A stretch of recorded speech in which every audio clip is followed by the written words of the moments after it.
pas prêcher réellement, entrer là-dedans, ça me voulait prêcher, mais m'a font râler plutôt à travers la Bible pour me faire comprendre. Parce que les bons, nous sommes jeunes assemblés, les bons pour une idée claire de la Bible, les bons pour une image de côté monde là sorti avec mon Dieu et côté nous arriver kounya là, ou bien côté nous sorti pour venir avec question Jésus-Christ, ça c'est important pour nous comprendre la ça. Donc ça fait nous parler d'un livre que nous parlons souvent ici, c'est le livre de Ruth. Nous parlons le chapitre 4, pas de texte là, mais au même qu'il a, on va là, ok, c'est la lecture. Affiché pour nous, on appelle dans le texte qu'il a, Djiberli. Ok, donc nous allons rapidement faire lecture ça ensemble et c'est lui-même qui va conduire nous après préparer pour dimanche et que nous avons pour nous pêcher encore sous message ça. Mais je dis à la PC, font râler, nous pressé, font survol. Nous suivons cours comme ça dans la théologie, c'est un cours de les survol de l'Ancien Testament et c'est en particulier ça nous va le faire là. Il dit, tout le peuple était à la porte et les anciens dirent, nous en sommes témoins. Que l'Éternel rende la femme qui entre dans ta maison semblable à Rachel et Léa, qui toutes les deux ont bâti la maison d'Israël. Manifeste ta force dans Ephrata et fais-toi un nom dans Bethléem. On continue. Puis la postérité que l'Éternel te donnera par cette jeune femme, puisse la postérité que l'Éternel donnera par cette jeune femme, rendre ta maison semblable à la maison de Péreth, qui fut enfantée à Juda par Tamar. On continue. Boaz prit Ruth, qui devient sa femme, et il alla vers elle. L'Éternel permit à Ruth de concevoir, et elle enfanta un fils. On continue. Les femmes dirent à Naomi, béni soit l'Éternel qui ne t'a point laissé manquer aujourd'hui d'un homme ayant droit de rachat et dont le nom sera célébré en Israël. Cet enfant restaurera ton âme et sera le soutien de ta vieillesse, car ta belle-fille qui t'aime l'a enfantée. Elle qui vaut pour moi, qui vaut mieux pour toi que 7 fils. Ok? Naomi prit l'enfant et le mit sur son sein et elle fut sa garde. On continue. Les voisines lui donnèrent un nom en disant, un fils est né à Naomi et elles l'appelèrent Obed. Ce fut le père d'Isaïe, père de David. On continue. Voici la postérité de Péreth. Péreth engendra Etsron. Ensuite, Etsron engendra Ram. Ram engendra Aminadab. Aminadab engendra Nachron. Est-ce qu'on voulait aller jusque-là? Nachron engendra Salmon. On continue. Ok. Salmon engendra Boaz, qui a parlé de lui là. Puis Boaz engendra Obed. Et ensuite, Obed engendra Isaïe et Isaïe engendra David. C'est fini. Amen. Maintenant, nous faisons les yeux, nous avons bon Dieu ouvrir l'esprit pour saisir parce que nous parlons vraiment biblique aujourd'hui pour ouais monde là côté sorti et côté par texte à nous là comprendre le contexte parce que c'est pas le préparer pour au moins recevoir de Dieu. Père de gloire, nous bénissons, nous exaltons, nous te remercions.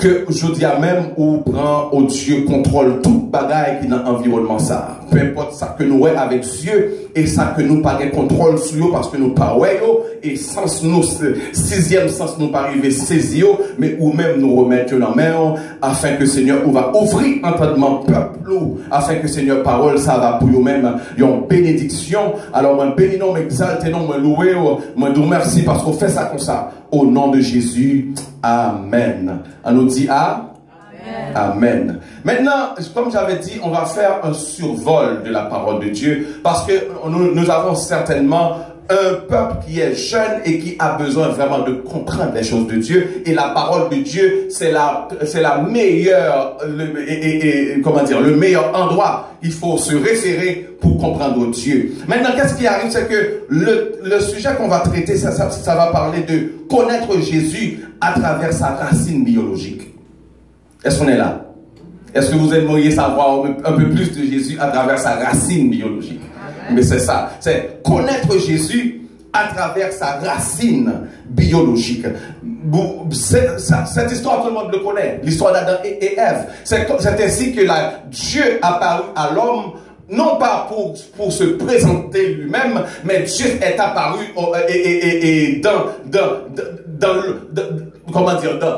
sur la terre ou bien dans l'univers, etc., juste pour introduire l'homme à travers la parole de Dieu. C'est pourquoi la Genèse commença. Au commencement, Dieu créa les cieux et la terre, et on va comprendre après que les cieux et la terre ont été créés. C'est parce que Dieu voulait introduire quelqu'un de spécial pour lui, et qui était qui? L'homme. Donc c'est ainsi que Dieu a créé Adam, et puis Adam et Ève vinrent à pécher devant Dieu, et comme ça, Dieu les a chassés du jardin. Mais avec cela, Dieu aussi a prophétisé. Dieu a condamné le serpent qui a poussé Ève à pécher, et aussi, il a aussi condamné Adam et Ève. En particulier, Ève, elle devait souffrir dans sa grossesse, et puis Adam lui-même devait quoi? Devait travailler à la sueur de son front pour se nourrir. Donc c'est ainsi que le monde a été, alors les hommes sont entrés en jeu dans la parole de Dieu. Mais qu'est-ce qui arrive? Adam avait quoi? Avant, Adam avait combien de fils? Deux fils. Tu as remédié parce que c'est la parole, ça me survole, nous le connaissons déjà. Ok? Adam avait deux fils, et le premier s'appelait Caïn, le second s'appelait Abel. Et la Bible dit nous que Abel, lui, et Caïn voulaient faire des offrandes à Dieu, et Dieu a agréé le sacrifice de Abel, et il a rejeté l'offrande de Caïn. Et encore, si on devait rester sur ce sujet, on pourrait faire tout un message très long, mais toutefois, on veut survoler la parole de Dieu, au moins pour dire que lorsque Caïn a vu que Dieu a agréé l'offrande de son frère, il l'a quoi? Il l'a tué. Il l'a tué. Le premier crime dans l'humanité, enregistré dans la parole de Dieu. Caïn a tué Abel. Maintenant, Dieu ne pouvait pas trouver un Abel. Et Caïn, lui, il aimait méchant. Dieu devait quand même continuer sa relation avec les hommes sur la terre. Donc c'est ce pour dire que Dieu avait besoin de quelqu'un. Est-ce que Adam n'avait pas d'autres enfants? Sûrement il avait des filles. Mais Dieu, depuis le temps des temps, on voit que Dieu, alors quand je dis le temps des temps, c'est vrai, et avec Jésus-Christ, Dieu a mis fin avec cette histoire pour dire qu'il n'y a maintenant ni esclave, ni libre, ni homme, ni femme. Tous est un devant Dieu. Maintenant, mais avant, Dieu utilisait surtout les hommes dans tout ce qu'ils devaient faire pour opérer sur la terre. Eh bien, qu'est-ce qui arrive, c'est que puisque Abel n'est plus parce qu'il est mort, et que Caïn, lui, il est méchant et pécheur, Dieu a suscité un fils à Adam, et ce fils c'était Seth. Et c'est de Seth que Dieu allait continuer sa relation avec l'homme. De Seth étant, on est arrivé avec les générations passées, on tombe à qui? À Noé. On fait un survol. On tombe à Noé. Et l'histoire de Noé, ça nous dit que en Genèse chapitre 6, verset 5, l'Éternel vit que la méchanceté des hommes était grande sur la terre, et que toutes les pensées de leur cœur se portaient chaque jour uniquement vers le mal. C'était jusqu'au début. Imaginez deux frères, première famille sur la terre. Qu'est-ce qui est arrivé? Le premier crime.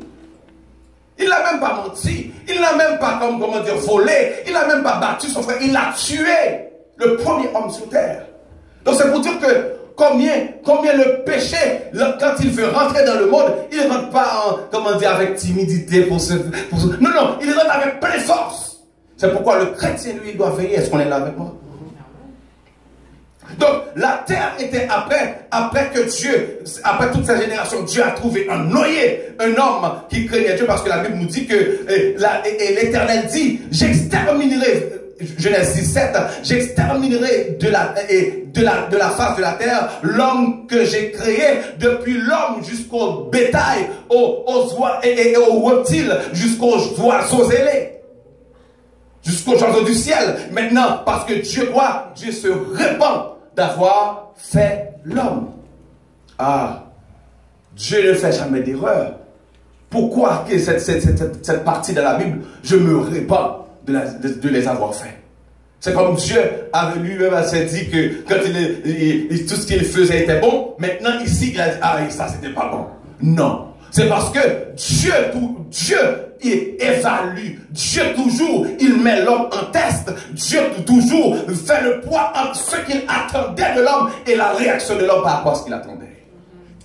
C'est là. Et c'est pourquoi, même si sur la terre, je ne pouvais trouver personne, il y aura toujours quelqu'un. Toujours quelqu'un.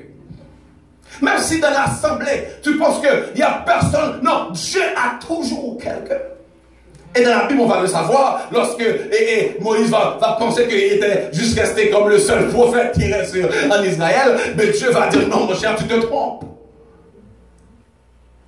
Tu te trompes. Parce qu'il y a plusieurs centaines que Martin pour me servir avec eux. Donc, ceci étant dit, c'est que l'homme était en profondeur dans le péché. Maintenant, en Genèse, au verset 8, je nous dis Genèse 6, mais Noé trouva grâce aux yeux de l'Éternel.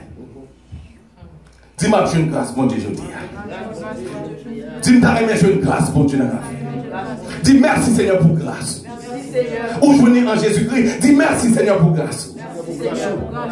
Il dit, mais Noé trouva grâce aux yeux de l'Éternel.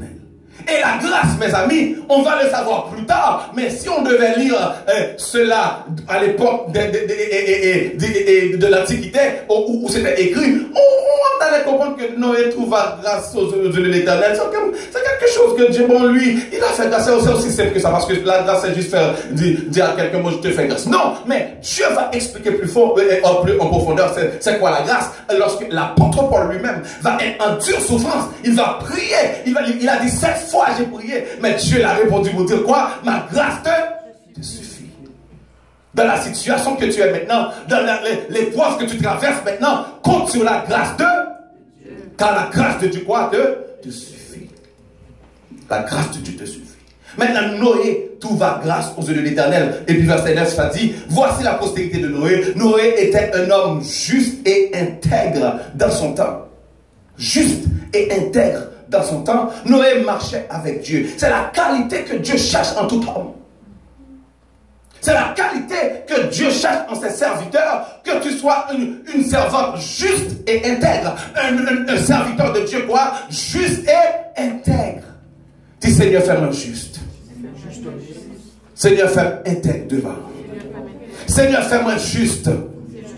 Seigneur, fais-moi intègre devant. C'est important. Et avec ça m'a dit bien en parenthèse. Même ça fait me dire comme pasteur, on est doué intelligent. Même moi, l'église qui a fait gros compte avec comme pasteur, fait gros compte avec moun, dans réunion d'affaires, dans activité, ceci, cela, ou bien si bon bagage qui passait. M'a dit bien. Lorsqu'on est ça veut dire, ou même, ou doit veiller sur intégrité et justice, ou pas besoin de lutter avec moun comme leader. Parce que la Bible même parle après nous, Dieu parle dit, à moi la quoi? La vengeance, et à moi la quoi? La rétribution, qui t'aime venger tête moins, et qui t'aime par mon pièce li. Le chrétien ne veut pas être celui qui vient se défendre, oh il m'a fait ceci, oh je dois. Non, laisse ça à Dieu. La bataille n'est pas à nous, mais la bataille est à qui? Est à Dieu. Donc maintenant, ça nous dit que Noé était un homme juste et puis marchait devant Dieu. Et Noé engendra 3 fils, Sem, Cam et Japheth. Mais maintenant, on va voir quelque chose de Dieu important, parce que je fais souvent pour vous parler un peu de Dieu. On va voir que avec Adam et Ève, Dieu avait choisi qui? Il avait agréé le frère d'Abel, mais Abel n'est plus parce que son frère l'a tué. Maintenant, il devait trouver quelqu'un d'autre parce que Caïn, lui, il est mauvais et il aimait méchant. Maintenant, Dieu s'est suscité quelqu'un sur la terre. Lorsque la méchanceté se répandait partout sur la terre, Dieu devait susciter un Noé sur la terre. Mais maintenant, même avec Noé a eu des enfants. À cela, tous les enfants devaient porter attention. Noé avait 3 enfants. Noé, je répète, avait combien? 3 enfants. Mais qu'est-ce qui arrive? Dieu va choisir parmi ces fils de Noé. Mais comment Dieu va-t-il choisir? Et c'est là le critère de Dieu, le critère de choix de Dieu. Dieu ne fait pas, je vais choisir Fodjakiko parce que lui, je pense que lui, il est quelqu'un qui, je ne sais pas, Dieu va donner des qualités. Ou bien je vais choisir Jack Jude. Non, Dieu Ça, la priorité de Dieu, quand il va choisir, il va regarder directement au cœur de l'homme. Es-tu juste avec qui tu fréquentes?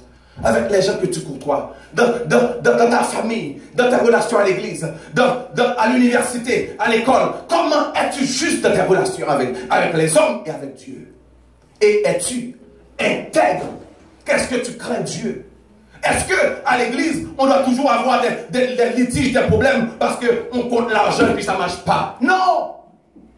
Parce que moi, je crois que le chrétien, il doit apprendre à se connaître et se reconnaître et être pour devant Dieu, une référence devant Dieu, parce qu'il cherche l'intégrité en tout. Est-ce qu'on est là avec moi? Il cherche l'intégrité en tout. Bon, et nous allons faire deux qui passent ici, là, et puis, qu'est-ce qui arrive, c'est que, bon, les leaders sont réunis, on devrait trouver quelqu'un pour l'offrande. Bon, et malgré chaque église a déjà envoyé quelqu'un pour l'offrande. Maintenant, quelqu'un vient de dire que, bon, et même si chaque monde représente, mais les comptages d'argent qu'on va faire, faut passer là. On dit, c'est quoi ça? Mais on a déjà envoyé des gens. Maintenant, on veut quand même être là de l'argent pour regarder, pour faire quoi en fait? Ça ne fait pas de différence. Nous devons apprendre à enseigner à nos membres, à enseigner à ceux qui sont élevés en autorité, à leur enseigner l'intégrité, parce que si Dieu va choisir, il va pas regarder combien de fois tu viens à l'église, combien de fois tu nettoies, combien de fois tu filmes, combien de fois tu joues. Non, il va regarder ton intégrité. Est-ce qu'on est là avec moi? Alors soyez des hommes et des femmes intègres. Parce que Dieu a des critères. La Bible nous dit que Dieu ne fait exception de personne. Ça veut dire que Dieu ne choisit pas quelqu'un parce qu'il aime, parce qu'il est beau, parce qu'il est frais. Non, Dieu choisit quelqu'un parce qu'il est juste, premièrement. Ensuite, parce qu'il est intègre. Intègre. Et c'est là, c'est que parmi les 3 fils de Noé, Dieu va choisir Sem. Parce que les 2 autres avaient un frère au loi de Dieu, en particulier Cam, ça passait, papa le bois, papa le sou, et puis monsieur désert, papa le toutouni, et puis la petite frère, mais papa, il va couvrir, prendre 3 pour couvrir papa, et puis il va tout le monde nudité papa. Ça sont des gens qui n'ont pas de cœur droit. Tout le monde est nudité papa, tout le monde est faiblesse papa, tout le monde est comment papa, pas correct, comment papa a des défauts, tout le monde est lui-même qui ouvre le bail. Non. Leur fait action ça, Dieu a projeté. Dieu a besoin pour nous droite. Le papa, nos parents, nous avons des défauts. La Bible nous dit, honore quoi? Honore ton père et ta mère. Papa a des défauts, maman a des défauts, mais peu importe, ça y est, vous devez faire tout effort pour honorer en toutes circonstances. Parce que c'est un commandement de Dieu. Et cela, Dieu ne fait pas souvent de promesses quand il donne. Alors, il fait toujours de promesses. Mais pour les enfants, c'est spécial. Quand il dit, et cela avec une promesse. Quand tu honores ton père et ta mère, Dieu te fait une promesse. Cette promesse, c'est que tu vas toujours être heureux. Et que tu vas vivre longtemps sur cette terre. Maintenant, de Noé, Dieu choisit Sem. Maintenant, je dis encore, il n'a pas choisi Sem parce qu'il voulait choisir Sem, mais Sem parce que Sem lui-même était un homme qui était le plus sensible à la chose de Dieu. Maintenant, de Sem étant plusieurs générations, on tombe à Térak. Et Térak est le père d'un homme qu'on connaît très bien. D'ailleurs, c'est de lui que toutes les familles de la terre ont reçu la bénédiction de Dieu. Et c'est qui cet homme? C'est Abraham. Térak, maintenant, de Sem étant, on tombe à Térak, et alors je dis bien, on fait des survols. Maintenant, en Genèse 11, ça dit, Térak, âgé de 70 ans, engendra Abraham, Nacor, et puis Haran. Donc, Abraham, alors toujours 3 fils. Aram, pas oublier, M. Sao de toutes bien filles, mais la Bible mentionne plus à cette époque, la Bible parlait de plus des filles que des garçons. Maintenant, ça nous dit que ah oui, plus des garçons que des filles, je m'excuse. Maintenant, qu'est-ce qui arrive? C'est que Térak, lui, avait 3. Il avait premièrement Abraham, qui avait sa femme s'appelait Sarai à l'époque. Et puis, il y avait Nacor qui était le père de Rebecca, la future, plutôt, la femme d'Isaac, qui va être le fils que Dieu va donner à Abraham. Ensuite, on a Aaron qui est le père de l'eau. Mais lui, il était mort jeune parce que son père l'a enterré. Et puis c'est pourquoi, lorsque le père d'Abraham, Terach, est mort, et que l'eau n'avait pas de père, il n'avait pas de grand-père, et puis Abraham était obligé de prendre l'eau avec lui. Est-ce que vous êtes là avec moi? Amen. Des histoires que vous devez comprendre, parce que quand vous comprenez cela un peu mieux, quand les gens vont vous dire des choses, vous allez même rire parce que tu sais que tu es bien préparé. Comme je vois des gens qui disent souvent, oh Abraham, qu'est-ce que moi j'ai dit de prendre l'eau avant? Non, Dieu cherche, il regarde pour voir, est-ce que tu es juste dans ton comportement? C'est juste de le prendre avec moi parce qu'il n'a pas de famille, c'est moi son seul oncle. J'ai vu déjà des gens qui parlent en mal le fait qu'Abraham, s'il y avait cette division, là, c'est parce qu'Abraham avait pris l'eau alors que Dieu ne l'avait pas dit. Non, Dieu regarde ton cœur. Dieu ne va pas te dire toutes choses, mais il va voir ton cœur, comment tu réagis. Il y a beaucoup de choses dans notre vie. On aimerait bien d'avoir quelqu'un, une révélation, et Dieu qui apparaît. Oh, Jude, il faut faire ceci plutôt.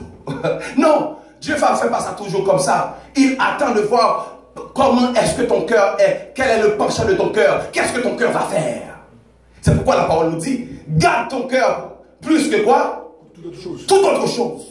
Car de ton cœur viennent les sources de la vie. Si tu vas commencer à aimer, c'est dans ton cœur. Si tu vas commencer à haïr, c'est dans ton cœur. Tu prévois un crime, c'est dans ton cœur. Tu fais, par exemple, quelqu'un avait dit, et avant même que quelqu'un, et même Jésus lui-même avait expliqué ça très bien, tombe dans l'adultère. Il l'avait déjà fait dans son cœur. Donc tout vient du cœur. Donc la Bible nous dit de veiller au cœur. Maintenant, Abraham, appelé de Dieu, appelé par Dieu, en Genèse 12, ça dit, l'Éternel dit à Abraham, après la mort de Terach, etc., Genèse 12 premier, l'Éternel dit à Abraham, va-t'en de ton pays, de ta patrie, de la maison de ton père, dans le pays que je te montrerai. Je ferai de toi une grande nation et je te bénirai, je rendrai ton nom grand et tu seras une source de bénédiction. C'est là que Dieu, quand Dieu s'est présenté à Abraham, mais Dieu ne s'est pas présenté à Abraham juste parce qu'il voulait, il a juste choisi Abraham, non, il a regardé au cœur d'Abraham. Et c'est pourquoi, quand on regarde tous les choix que Dieu fait à travers les fils de l'homme qui ont passé sur la terre, bon, j'ai même oublié de mentionner au moins cette affaire de la tour de Babel, ok, et après Noé, parce que après Noé, et puis les fils de Cam et les fils de Japheth, et puis c'est aussi, ça, on commençait à remplir la terre parce que tous les hommes étaient détruits par Dieu. Maintenant, il restait seulement ces trois familles pour peupler la terre. Maintenant, les hommes retombent encore dans le mal. Retombe encore dans le mal. Et on va voir cette question de mal. C'est pourquoi Dieu a choisi de mettre un fait avec cette histoire, avec Jésus-Christ. Et quand on comprend cette question de mal, on va voir, est-ce que l'homme va pouvoir vraiment prendre autorité et toujours faire le bien? Non! L'homme de sa nature ne peut pas plaire à Dieu. De son humanité, de toute sa capacité, même s'il veut, il ne peut pas. Et à travers ce survol, on n'a pas beaucoup de temps, mais on aurait pu vous montrer que même après tout ce que Dieu a fait avec Israël, et Israël toujours, après quelques temps, Israël oublie ce que Dieu a fait. Après quelques temps, Israël retombe dans le mal et Israël même se fait des dieux étrangers pour dire, ah, je vais adorer ce Dieu. Il oublie que Dieu, l'Éternel, est le seul et unique vrai Dieu. Mais c'est ce qui arrive, c'est que ici, avec Abraham, c'est que Dieu est apparu à Abraham. Et c'est à travers ça que Dieu va faire, et de même qu'il avait dit, je mettrai inimitié entre toi et la femme, en Genèse, toi, je crois, et entre ta postérité et sa postérité, celle-ci t'écrasera la tête, toi tu lui baisseras le talon. Maintenant, Dieu montre qu'il a un plan pour sauver l'homme, pour donner l'homme domination sur le serpent qui est le diable. Avant, l'homme n'avait pas cette domination. Mais avec Jésus, on reprend autorité sur ce serpent. Et ce serpent était tellement dans tout son pouvoir que le serpent vient même auprès de Jésus. Lorsqu'il se rend dans le désert pour prier, il s'est même apparu auprès de Jésus pour essayer même de tromper Jésus, comme il a fait avec Adam. Mais le premier a échoué, mais le second, il a porté la victoire. Il a remporté la victoire. Et il a remporté la victoire comment? Avec la parole de Dieu. La parole de Dieu. Ça nous dit que premièrement, en Genèse 12, Dieu appelle Abraham et lui fait la promesse. En Genèse 22, verset 16, après que Abraham eut, et comment dire, après avoir passé beaucoup de temps, et bien, je crois que je vous avais déjà dit ça, Abraham avait quoi? Abraham avait 100 ans. Et puis Abraham voulait ce fils qu'il attendait de Dieu parce que Dieu lui a promis qu'il sera le père d'une multitude de nations. Et puis Abraham, bon, je ne vais pas entrer dans les détails parce qu'on n'a pas beaucoup de temps, on veut aller au moins jusqu'à arriver à la base pour préparer le message prochain. Mais qu'est-ce qui arrive, c'est que Abraham ne regardait pas à son infirmité. L'homme dit infirmité, et la Bible n'a jamais parlé qu'Abraham avait une infirmité, tout le monde sait. À un certain point, c'est pas qu'on va parler au bien, ça va rester comme ça, ça va dormir. Ça va pas se réveiller, c'est juste naturel. C'est juste naturel. Donc, ce n'est pas une infirmité, mais c'est juste le sommeil naturel. Mais Abraham savait qu'il était en sommeil naturel, mais justement, maintenant, malgré le sommeil, mais il sait qu'il doit toujours faire confiance à Dieu qui lui a promis une postérité. Amen. Et Abraham, au final, avait eu cette postérité qui est Isaac. Imaginez avoir celui pour qui tu as dit, même si j'avais tous les biens de la terre, ça ne vaut rien, Seigneur, mais juste un fils. Même si je pouvais posséder tout ce que les hommes auraient aimé avoir. Mais non, moi je vais voir ma postérité.